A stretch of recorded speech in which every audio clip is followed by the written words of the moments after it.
After a week off, one of the rare weeks off on the UFC schedule, UFC is back on Saturday, UFC Kansas City. And what a main event they have. Ian Machado Garry, number 7 in the welterweight division, is taking on a guy right now who is an absolute killer in that space. 10 knockout finishes in a row, or I should say 10 finishes in a row. I don't know, they're all knockouts. Carlos Prates. Carlos, how are you, my friend?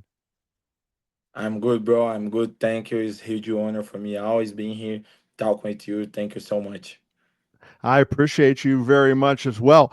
First of all, this different type of fighter than you were training for with Jeff Neal, right? I know you've had a couple weeks now to get prepared. Is it a pain in the butt, to find out midway through training camp that you got to shift gears and take on a totally different style fighter? Bro, many people ask about like the how I get ready for the fights, if something change or things like that. But having the fight being like 3 rounds, every time I fight, I training for 5 rounds. So that time you just change the training partners, the sparring partners, because Ian Gary is a little bit um, taller than Jeff New, and also he's orthodox, not southpaw. But everything's okay. So no big deal. Let me ask you then. He is number 7. The number 5 ranked welterweight Jack Della Maddalena is fighting Bilal Muhammad for the title. So that means whoever is number 7 is not that far away, right? This is only your 5th UFC fight, but do you start allowing yourself to think, "Hey, I win this one, and look where I am"? I think so, bro. Especially because if I knock him out like on the third round, second round, who did it with him? Who Shavikat Right. is the next on the line? Fought 5 rounds with him. So probably, if I knock him out, maybe I don't know. Shavikat take care because probably they can put me after Jack Della Maddalena and Bilal Muhammad. Everybody wants that. I'll tell you, there's a lot of competition for that spot.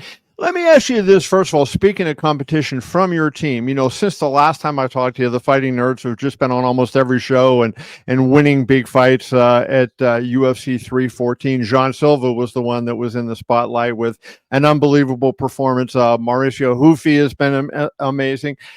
Do you guys get momentum off of the other success, like the guys you're training with? When you see them do well, does that help you going into your fight in subsequent weeks? You mean like if you like we feel like happy or Yeah, like you're happy and that it makes you excited to do your thing. yeah, for sure, bro, for sure. The energy there on the gym is really nice, especially after everybody get the wins. So everybody want try and wanna keep you winning, and bring a lot of victories to the gym. I don't know if you're probably not going to remember this, but AKA at one point, American Kickboxing Academy, they had Daniel Cormier, who was a champion, Luke Habib, Rocco Habib. You start thinking yeah. about all the fighters they had, and I think probably I can't think of another gym that was better than that.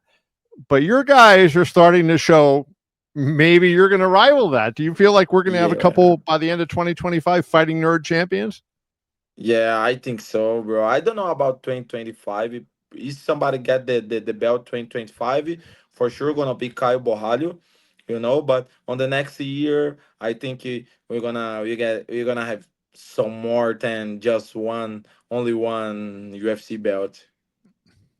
The thing that's amazing to me, all you guys are great strikers, right? Hoofy's fight at UFC 313 was mind blowing.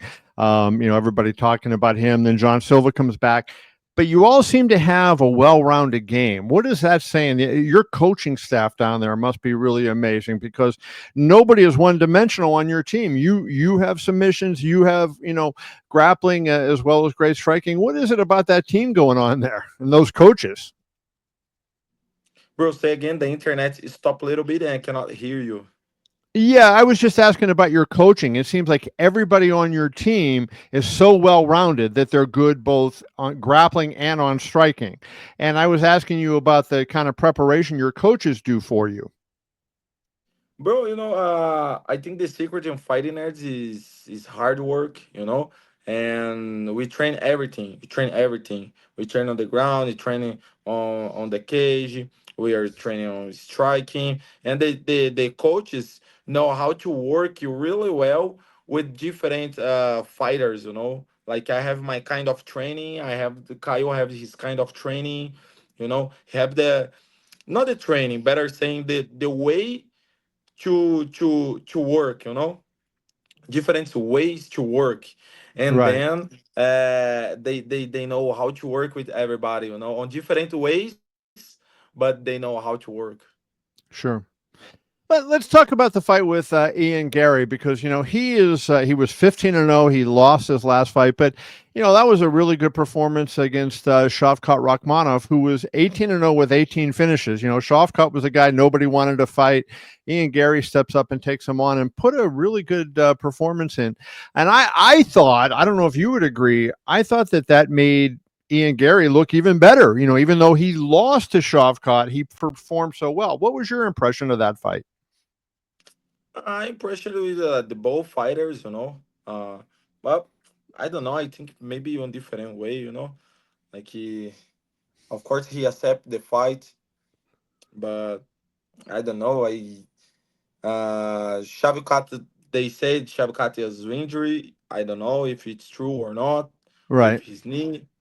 Yeah, I don't know. I didn't watch that fight too much. I'm kind of guy I didn't really watch the fights. Bro. I like to watch soccer, so I just watch the fights with when I have to watch my opponent's fights and things like that.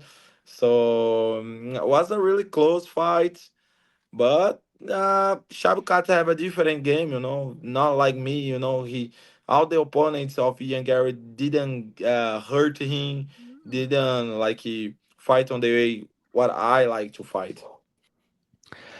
Four fights in the UFC, four performance of the night bonuses, four knockouts. All four of them were knockouts, right? They weren't, Yeah. ref jumping in or whatever. They were knockouts. Um, what does that say to you about where do you stand? I mean, you haven't fought the competition that, say, a Max Holloway has, right? But Neil Magny and Lee Jinglion were, really highly ranked opponents, and you just toyed with those guys. Yeah, bro. Yeah, I think because it's part of my game, like like I said, I like to hurt my opponents and make them give me the fight, and then I just finish because they don't want to fight anymore. They don't want to stay with me on the octagon anymore. That's why people say like one punch and finish the fight, but before that punch, a lot of things happen. A lot of Right. kicks, a lot of hits on the body, on the leg, and make them like give up. That's what I like to do. That's all the thing I know to do.